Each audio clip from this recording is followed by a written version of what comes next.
السلام عليكم ورحمة الله وبركاته. إن الحمد لله نحمده ونستعينه ونستغفره ونعوذ بالله من شرور أنفسنا ومن سيئات أعمالنا. من يهده الله فلا مضل له ومن يضلل فلا هادي له. وأشهد أن لا إله إلا الله وحده لا شريك له وأشهد أن محمدا عبده ورسوله. يا أيها الذين آمنوا اتقوا الله حق تقاته ولا تموتن إلا وأنتم مسلمون. يا أيها الناس اتقوا ربكم الذي خلقكم من نفس واحدة وخلق منها زوجها وبث منهما رجالا كثيرا ونساء واتقوا الله الذي تساءلون به والأرحام إن الله كان عليكم رقيبا. يا أيها الذين آمنوا اتقوا الله وقولوا قولا سديدا يصلح لكم أعمالكم ويغفر لكم ذنوبكم ومن يطع الله ورسوله فقد فاز فوزا عظيما. أما بعد فإن خير الحديث كتاب الله وخير الهدي هدي محمد صلى الله عليه وسلم وشر الأمور محدثاتها وكل محدثة بدعة وكل بدعة ضلالة وكل ضلالة في النار. أعوذ بالله السميع العليم من الشيطان الرجيم من همزه ونفخه ونفثه. بسم الله الرحمن الرحيم. ربنا فاغفر لنا ذنوبنا وكفر عنا سيئاتنا وتوفنا مع الأبرار. مسلمان گرامی، دوستوں، ساتھیوں، نوجوانوں، اللہ رب العالمین کا بے انتہا شکر و احسان ہے کہ اس کی توفیق اور مدد سے کچھ باتیں سننے اور سنانے کے لیے یہاں بیٹھے ہوئے ہیں.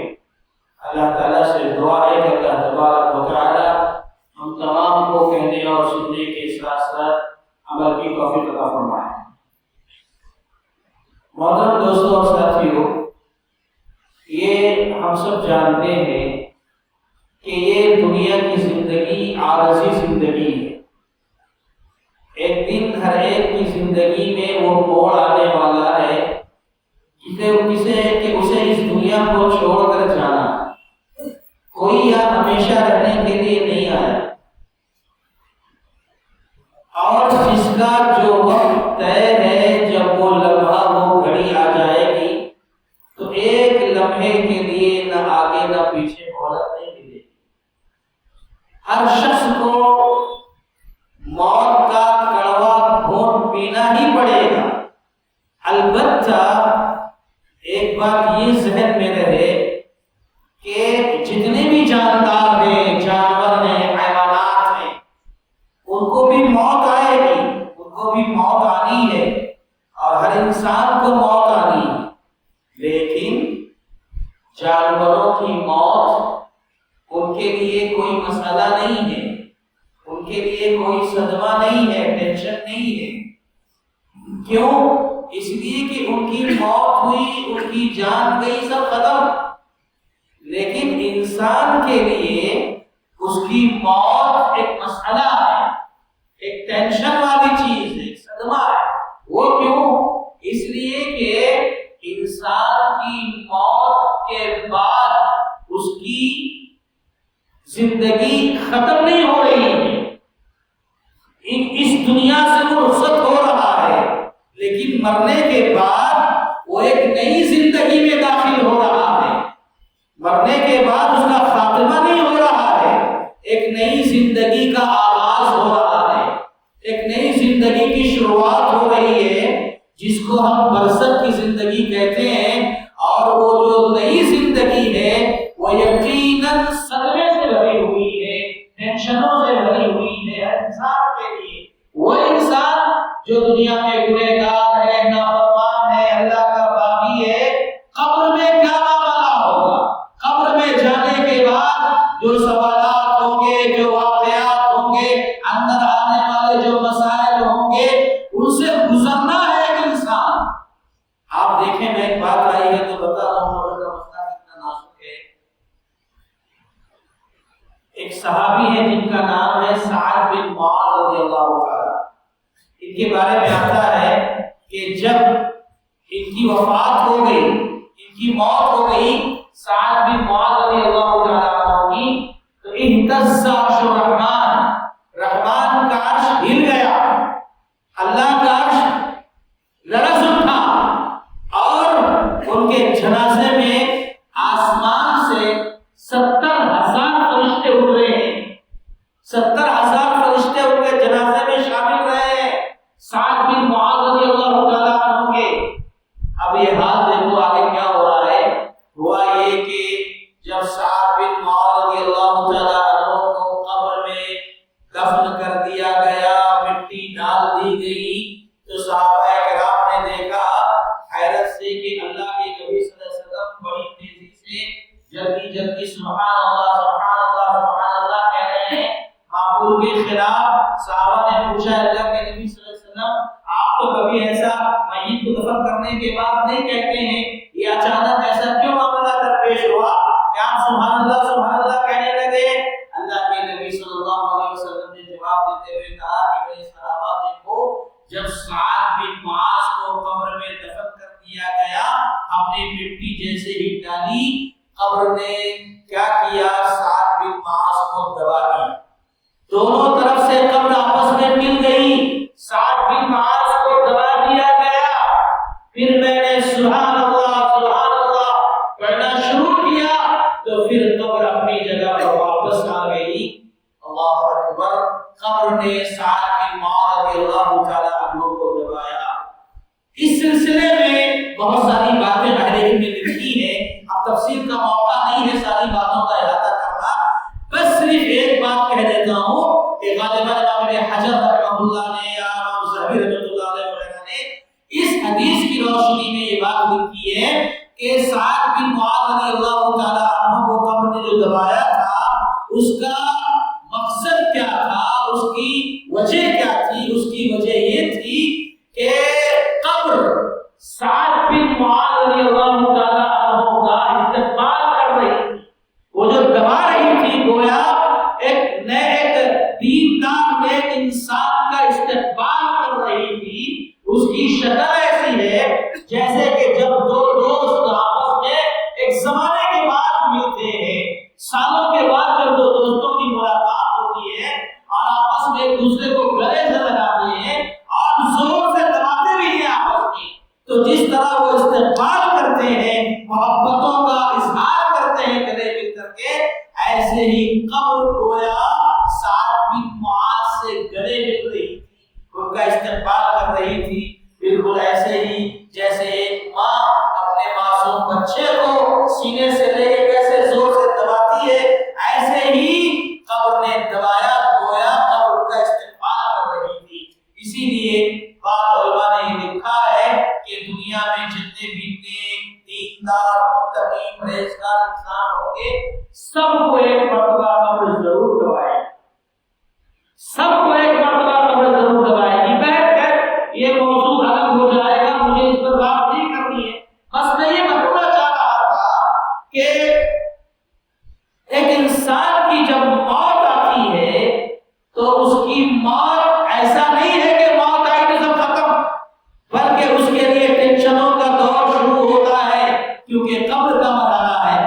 بہرحال اللہ سے دعا کریں کہ اللہ تعالیٰ ہم سب کی قبر کے عذاب سے حفاظت فرمائے، اللہ ہم سب کی قبروں کو نور سے بھر دے، یہ ہمیشہ اللہ تعالیٰ سے دعائیں کرتے رہنا چاہیے۔ مجھے جو آج آپ کے سامنے بات کرنی ہوئی میرے بھائی کہ آج اللہ تعالیٰ نے ہمیں اور آپ کو موقع دیا ہے، ہم نماز پڑھ رہے ہیں، جماعت کے ساتھ نماز پڑھتے ہیں، اللہ کی عبادت کر رہے ہیں، حالت اسلام میں ہیں، ایمان پر ہیں، لیکن اس بات کی کیا گارنٹی ہے، اس بات کی کیا ضمانت ہے کہ مرنے کے وقت بھی ہم حالت اسلام پر رہیں، مرنے کے وقت بھی ہم حالت ایمان پر رہیں، مرنے کے وقت بھی ہم دیندار رہے، اس بات کی کوئی ضمانت نہیں ہے۔ اس بات کو یاد رکھو کہ جب موت آئے گی تو کوئی گارنٹی نہیں ہے۔ میں ایک بات یہ بتا دوں کہ ایک شخص زندگی بھر کفر کرتا ہے، شرک کرتا ہے، اللہ کی نافرمانی کرتا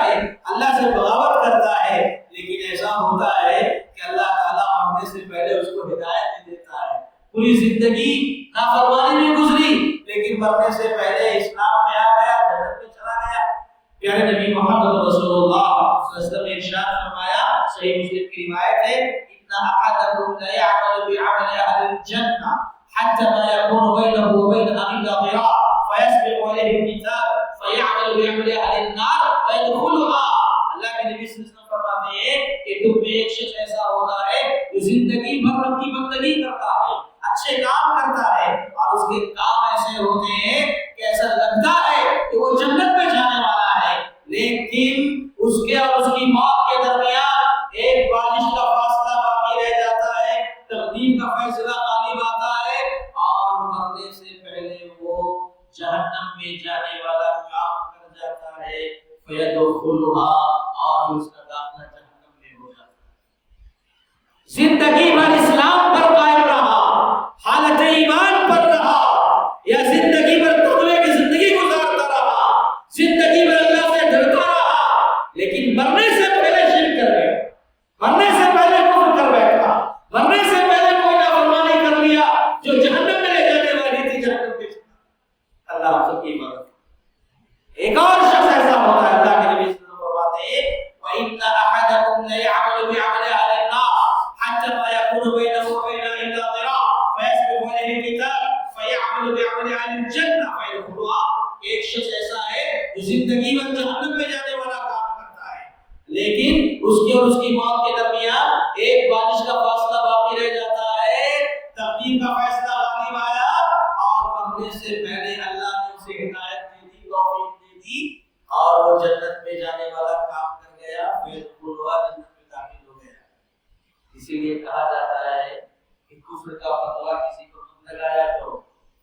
آج ہمارے یہاں نوجوانوں میں ایک بڑی مصیبت یہ پائی جاتی ہے کہ فٹافٹ فتوے ٹھوکتے رہتے ہیں، ارے وہ تو کافر ہے، وہ تو مشرک ہے، وہ تو فلاں ہے فلاں ہے۔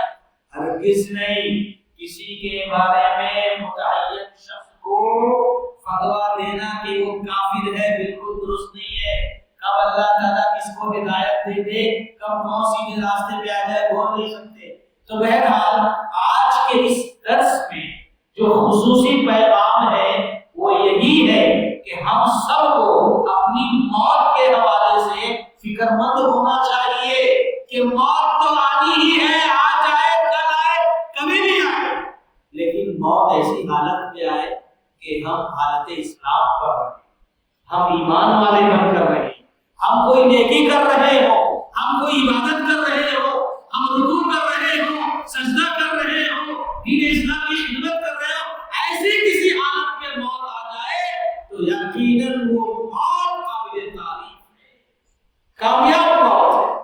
لیکن موت اگر برائی کرتے آئے، گناہ کے کام کرتے آئے، سنیما ہال میں آئے، تھیٹروں میں آ جائے، موبائل پر فلمیں دیکھتے ہوئے آئے، گانا سنتے ہوئے آئے، کسی کو دھوکہ دیتے ہوئے آئے، کسی کی کھلی اڑاتے ہوئے آئے، کسی کو مارتے ہوئے آئے، گناہ کا کام کرتے ہوئے آئے، تو یاد رکھیے وہ موت اچھی موت نہیں۔ اس حوالے سے اگر آپ دیکھیں گے تو بہت ساری مثالیں ملتی ہیں، میں آپ کو ہر ایک کی ایک یا دو مثالیں دیتا ہوں، میرے پاس کم ہے اور آپ کے پاس بھی کم ہے۔ دیکھیں، ایک شخص زندگی بھر کفر پر رہتا ہے یا زندگی بھر اچھے کام کرتا ہے، حالت اسلام پر رہتا ہے، لیکن خاتمہ اس کا ایمان پر نہیں ہوتا۔ اس کی ایک مثال دیتا ہوں، عبید اللہ بن جہش، یہ کون تھے؟ ام حبیبہ رضی اللہ تعالی عنہ کے پہلے شوہر تھے۔ ام حبیبہ رضی اللہ تعالی عنہ کون ہے؟ اللہ کے نبی صلی اللہ علیہ وسلم کی بیوی ہے۔ نبی کی بیوی بننے سے پہلے ام حبیبہ رضی اللہ تعالی عنہ کے شوہر عبید اللہ بن جہش تھے۔ یہ دونوں میاں بیوی تھے۔ مکے میں جب اسلام آیا تو دونوں نے اسلام قبول کر لیا۔ عبید اللہ بن جہش بھی اسلام قبول کرتے ہیں، ام حبیبہ بھی اسلام قبول کرتی ہے، لیکن مکہ میں بہت ظلم ہو رہا تھا، ستم ہو رہا تھا، یہاں تک کہ مکہ سے حبشہ ہجرت کرنے کی باری آ گئی۔ اللہ کے نبی صلی اللہ علیہ وسلم کے حکم سے عبید اللہ بن جہش اپنی بیوی ام حبیبہ رضی اللہ تعالیٰ عنہ کو لے کر کے حبشہ ہجرت کر گئے، لیکن وہاں حبشہ جانے کے بعد تکلیف مصیبت جو دین اسلام کے اندر ان کو آ رہی تھی، انہوں نے اس کو برداشت نہ کیا یا برداشت نہ کر سکے، حبشہ جانے کے بعد مرتد ہو گئے، اسلام سے پھر گئے، عیسائی بن گئے اور ان کا خاتمہ عیسائی ہو میرے بھائی یہ اسلام اور ایمان کی جو دولت ہے نا اس کو بچا کر رکھنا ہے اور اللہ سے دعا کرے کہ موت آئے تو اسی اسلام پر آنی چاہیے.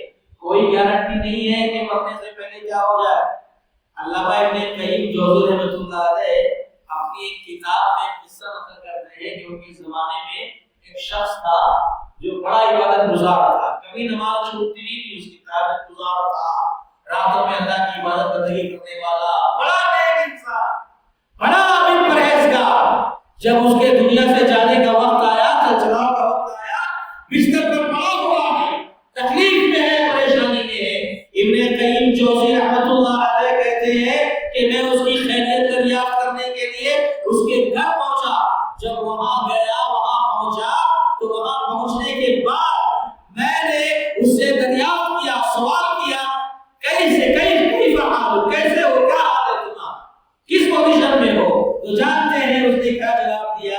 وہ شخص جو زندگی بھر اللہ کی عبادت کرتا رہا, بندگی کرتا رہا, جب خیریت دریافت کی گئی کہ کیسے ہو, اس نے کہا ربی ہوا سایسریمنی نعوذ باللہ. اس نے کہا کہ میرا رب اس پر بہت ظلم کر رہا ہے, میرا رب اس پر بہت ظلم کر رہا ہے. اتنا کہنا تھا کہ کہتے ہیں اس کے لیے پوری زندگی اللہ کی عبادت میں گزار دیا, لیکن مرنے سے پہلے جاتے جاتے دنیا سے رب ذوالجلال کی شان میں گستاخی کر گیا, اللہ کو ظالم بتایا, اللہ کی شان میں گستاخی کر گیا. جبکہ رب نے کہا ہے ولا یظلمون نقیرا, کہ اللہ تعالیٰ کی ذات وہ ذات ہے کہ کھجور کی گٹلی پر وہ جو باریک سی چھلی ہوتی ہے جسے قطمیر کہا جاتا ہے, اس چھلی پر جو باریک سی رسی ہوتی ہے اتنا بھی اللہ ظلم نہیں کرتا. ایک عبادت گزار شخص تھا, زندگی پوری ربی بندگی میں گزارا, لیکن مرنے سے پہلے اللہ کی شان میں گستاخی کر کے اللہ کو ظالم بتا کر چلا گیا. تو میرے بھائی, یہ میرے لیے بھی آپ سب کے لیے بھی بڑا سنجیدہ مسئلہ ہے کہ ہمیں موت تو آئے گی, لیکن فکر مند یہ رہے کہ موت آئے ہماری تو ایسی حالت میں آنی چاہیے کہ حالت اسلام پر رہے, حالت ایمان پر رہے, ایسی حالت میں ہماری موت آنی چاہیے. اس سلسلے میں سنجیدہ رہے, فکر مند رہے. اب میں کچھ مثال آپ کو ایسی دے دوں کہ ایک آدمی ایسا ہوتا ہے جو زندگی بھر گناہ کرتا ہے, کفر میں ڈوبا رہتا ہے, لیکن اس کا خاتمہ حالت ایمان پر ہو جاتا ہے اور ہدایت پر ہو جاتا ہے, اچھی کاموں پر ہو جاتا ہے. جیسے دو مثال دیتا ہوں. ایک مشہور مثال ہے, ہم بارہا سنتے ہیں کہ اللہ کے نبی صلی اللہ علیہ وسلم کی خدمت میں یہودی لڑکا بھی آیا کرتا تھا, یہودی لڑکا بھی آیا کرتا تھا, اللہ کے نبی صلی اللہ علیہ وسلم کی خدمت کیا کرتا تھا. ایک دن ایسا آیا کہ وہ لڑکا بیمار ہو گیا اور دنیا سے چلچلاؤ کا وقت آ گیا. پیارے نبی صلی اللہ علیہ وسلم اس کی خیریت دریافت کرنے کے لیے اس کے گھر پہنچے, اس کی حالت دریافت کر رہے ہیں, معلوم کر رہے ہیں کیسے ہو, کیا حال ہے. اور اللہ کے نبی صلی اللہ علیہ وسلم بات کرتے کرتے اس لڑکے سے کہتے ہیں, نوجوان لڑکے سے, اسلم یا ولد, اے لڑکے کلمہ پڑھو, مسلمان ہو جاؤ.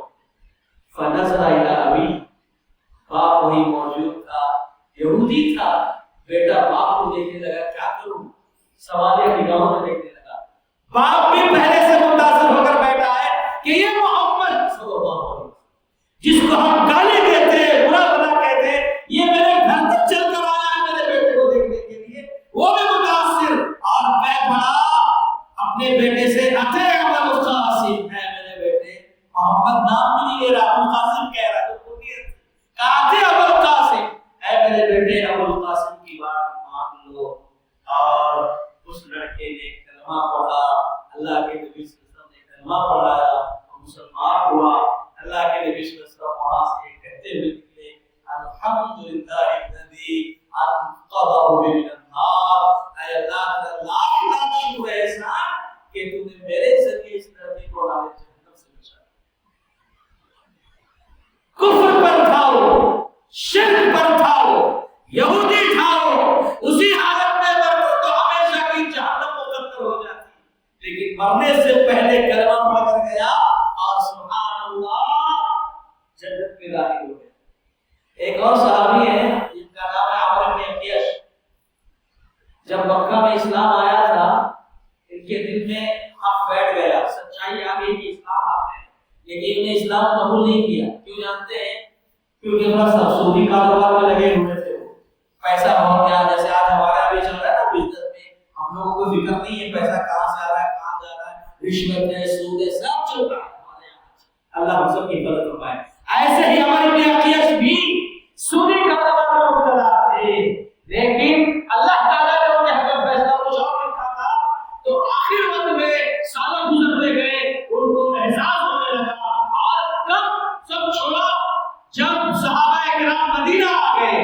اور اس دن یہ مدینہ پہنچنے پر بھی عکیش جس دن صحابہ کرام کو لے کر اللہ کے نبی صلی اللہ علیہ وسلم میدان احد پہنچے ہیں جہاں مشرکین سے جنگ چل رہی ہے اور جنگ کا دن ہے, وہاں اس دن صبح مدینہ پہنچے ہیں. پوچھا کہاں گئے محمد صلی اللہ علیہ وسلم صحابہ کرام, کہاں آج تو جنگ احد دن ہے, آج تو میدان میں لڑنے گئے ہیں. یہ وہیں پر کلمہ پڑھے ہیں کون؟ عمرو بن عکیش. وہی اسلام قبول کرتے ہیں اور کلمہ پڑھ کر سیدھا میدان جنگ میں جاتے ہیں, صحابہ کرام کے ساتھ لڑنے لگتے ہیں اور لڑتے لڑتے شہید ہو جاتے. شہید ہو جاتے. صحابی بیان کرتے ہیں کہ عمرو بن عکیش یہ ایسے صحابی ہیں ہمارے پاس کہ انہوں نے کلمہ پڑھا, اسلام قبول کیا اور انتقال کر گئے, جنت میں داخل ہو گئے. اور ان کی زندگی میں کلمہ پڑھنے کے بعد ایک وقت کا بھی وقت نماز کا نہیں آیا. نماز کا ایک وقت بھی ان کی زندگی میں نہیں آیا. کلمہ پڑھا, جنگ میں گئے, شہید ہو گئے, نماز کا وقت آیا ہی نہیں, شہید ہو گئے, جنت میں گئے.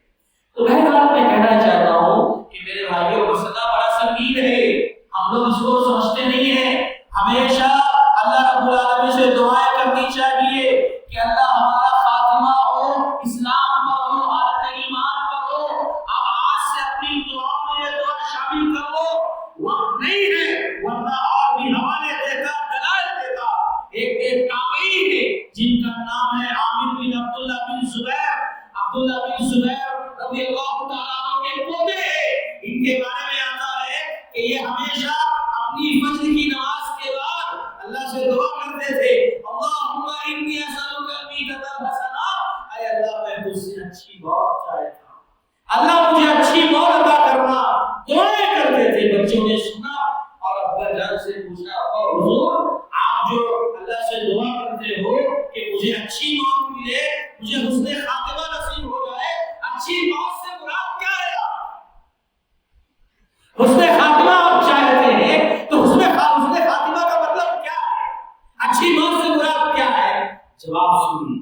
وہ جواب دیتے ہیں, میرے بیٹو میری چاہت ہے ربی ہوا یتوفانی وانا ساجد, کہ میرا رب جب مجھے موت دے, جب میری وفات ہو, جب میری روح اللہ نکلوائے تو اس وقت میں سجدے میں رہوں اور میری روح نکل. میری یہ چاہت ہے میں سجدے میں رہوں اور میری روح نکل جائے, بس یہی میری چاہت ہے. اللہ اکبر. سیرت نگار ان کی سیرت لکھتے ہیں, زندگی گزرتی رہی, ان کی دعائیں جاری رہی, اور ایک وقت ایسا آیا کہ مغرب کی عصا کی آواز آئی.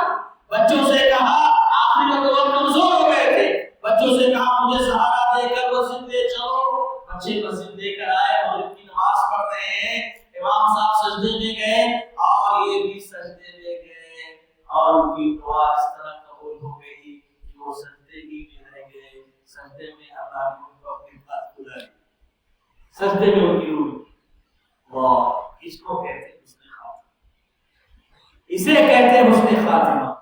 میرے بھائی تذکرۃ السعداء والاشقیاء ایک کتاب ہے جس میں ایسے حسن خاتمہ اور سوء خاتمہ کی بڑی مثالیں دی گئی ہیں.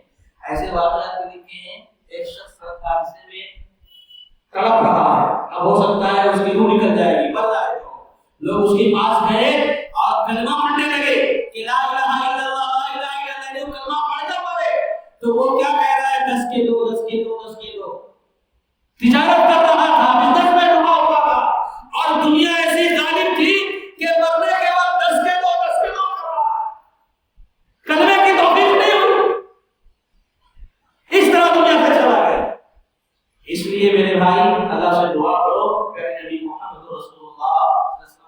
کہتے ہیں من یرید اللہ بہ خیرا، اللہ تعالیٰ جب کسی بندے کے لیے خیر کا معاملہ کرتا ہے نا، استعملہ، اللہ اسے استعمال کر لیتا ہے.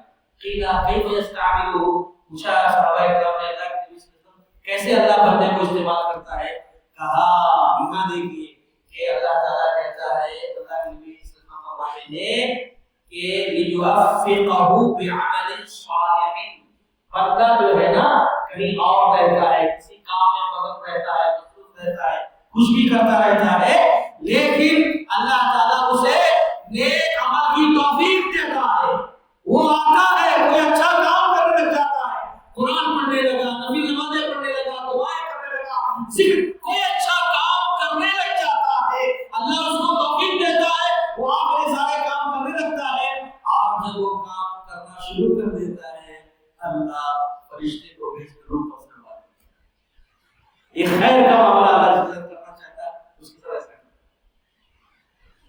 میرے بھائی یقیناً جب موت آئے نا، حالت اسلام میں آئے، قرآن کی تلاوت کرتے ہوئے آئے، عثمان غنی رضی اللہ تعالیٰ عنہ کو لوگوں نے گھیر لیا تھا، گھر میں قرآن کی تلاوت کر رہے تھے، تلاوت کرتے کرتے ان کو شہید کر دیا گیا. یہ ہے حسن خاتمہ.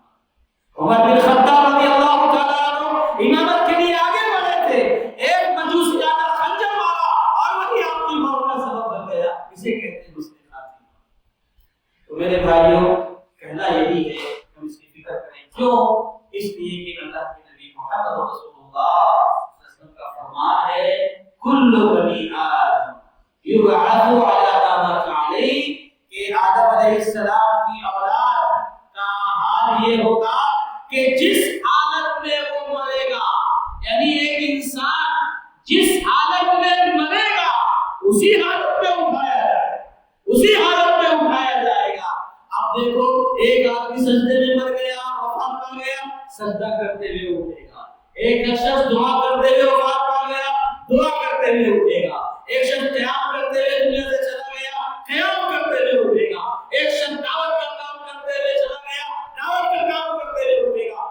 اس طریقے سے جو جس حال میں مرے گا اسی حال میں اٹھایا جائے گا.